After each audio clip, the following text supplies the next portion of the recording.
para fora. Fez aí uma subespecialização em São Paulo, e aí voltou cheio de conhecimento para compartilhar um pouco conosco. Então, agradeço a disponibilidade do doutor Renan por estar aqui com a gente essa noite, tá? Obrigada, doutor Renan. Obrigado, eu que agradeço. Pode começar, doutora Carol.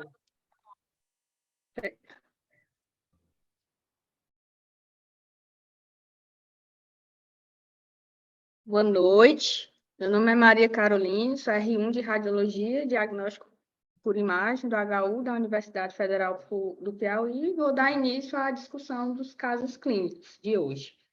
Tendo como participante convidado o médico radiologista, Dr. Renan Bastos Leite, que veio enriquecer, que gentilmente aceitou nosso convite e veio enriquecer ainda mais a nossa discussão do caso clínico, todo o conhecimento dele.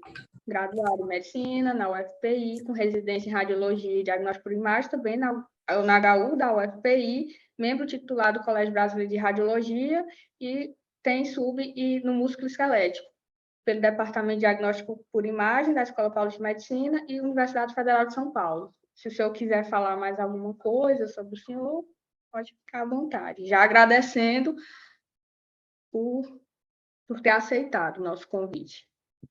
Não, só que atualmente eu trabalho, além do Grupo Biocentro, onde eu tenho contato ainda com a doutora Aila, trabalho também na UltraX, com Imagem aqui em Teresina, e fora daqui, DASA, Medilab, Medplace, muito lugar. Certo. Então, início caso 1. Quem? Como é que você prefere que a gente escolha entre nós? Você quer escolher?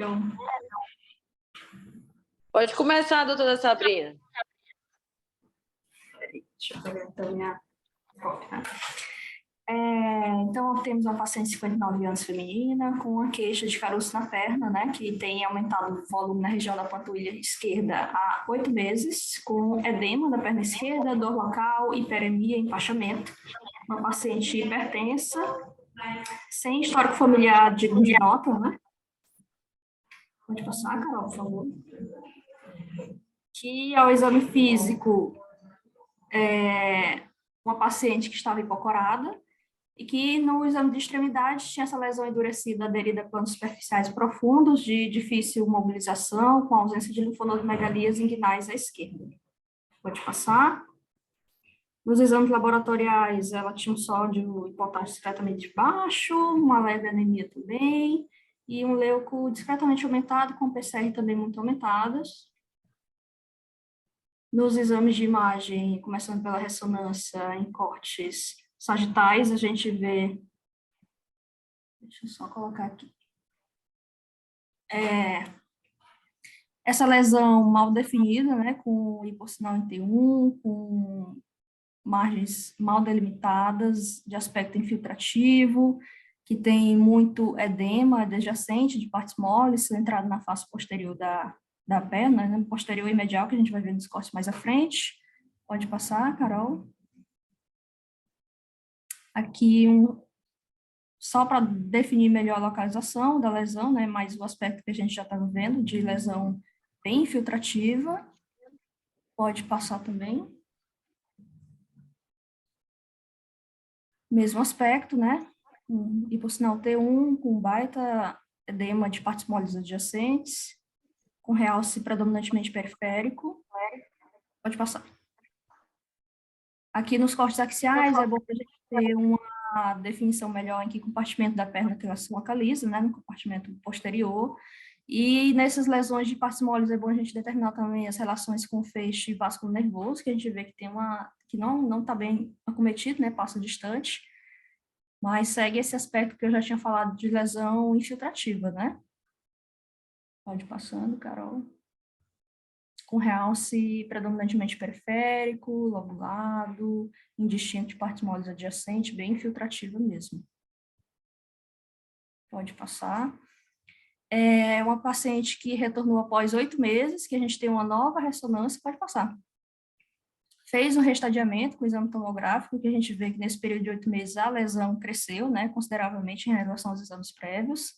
mas manteve aquele aspecto infiltrativo, pode ir passando, e aumentou muito mais o edema, né, o acometimento perilesional, pode ir passando, Carol, mas o aspecto bem mantido, de certa forma, né? Pode passar. Eu acho que, de uma forma geral, é isso. É uma lesão bem infiltrativa, mal delimitada, em planos dos planos musculares e superficiais da perna, numa paciente de 49 anos que tinha esse aspecto de ser dolorosa e endurecida, né? Eu acho que tem uns cortes de tomografia também, pode passando. Pode passar. A tomografia de tórax. Pode passar, rodar o vídeo. Que ela tem uns pequenos nódulos pulmonares esparsos com a demolição de partes moles, né? Alguns até de contornos mal definidos.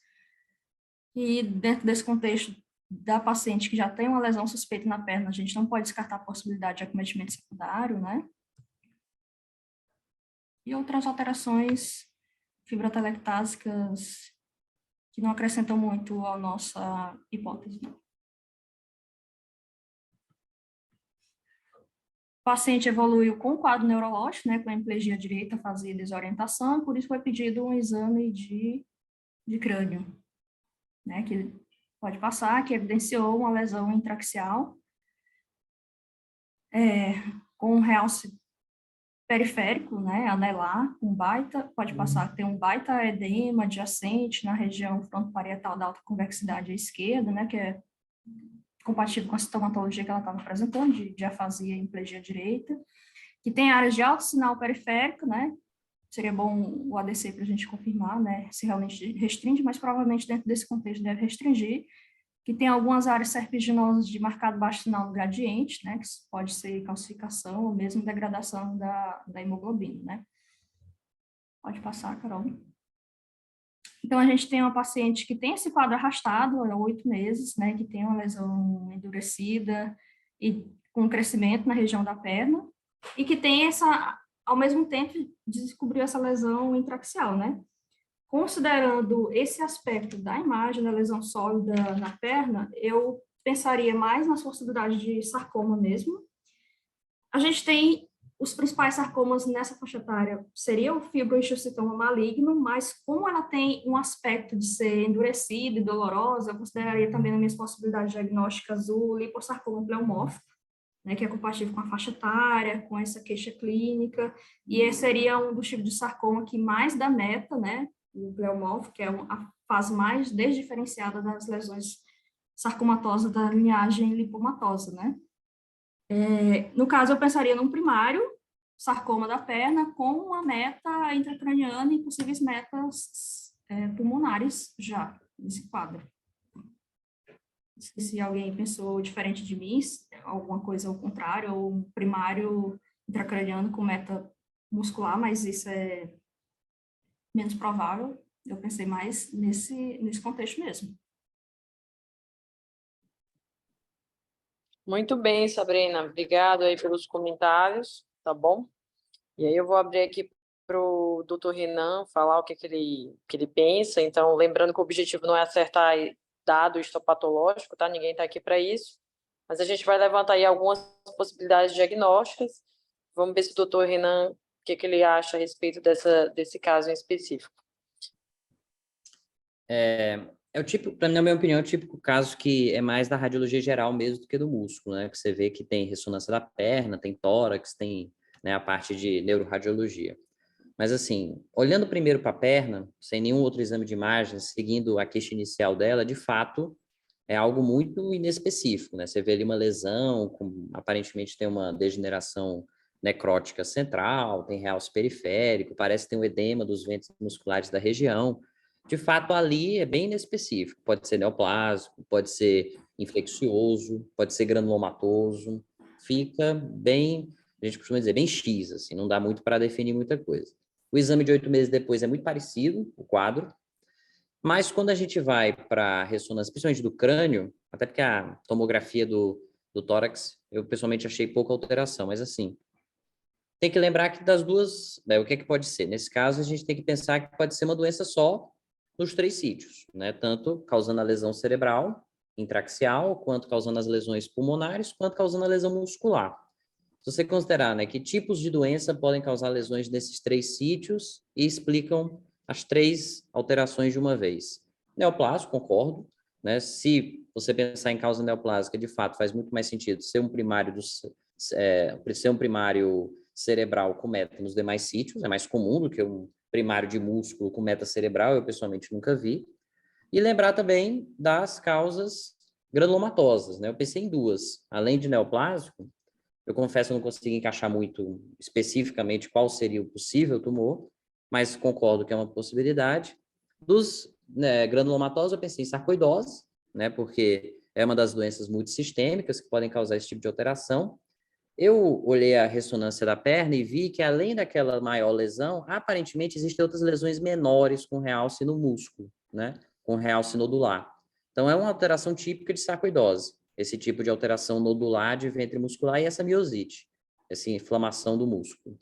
Fora isso, a lesão cerebral pode ser também, pode ter aquele aspecto, e as lesões pulmonares são variadas, né? Lembrar daquela, cai muito em prova de título, né? Que começa com linfonodomegalia e vai caminhando para alteração pulmonar, né? Vai de lá para pulmonar. No caso, já poderia ser a fase mais adiantada, né? A fase pulmonar da sarcoidose, mas é uma hipótese também. E outra, menos provável, na minha opinião, do que essas duas, é tuberculose, né? Por quê? Porque ela fala muito que a queixa dela é dolorosa, né? Então, ela tem uma lesão na perna que dói. Uma lesão daquela, se fosse tuberculose, provavelmente não haveria dor, a não ser que tivesse uma infecção concomitante, que é uma característica comum da tuberculose, né? Ela causa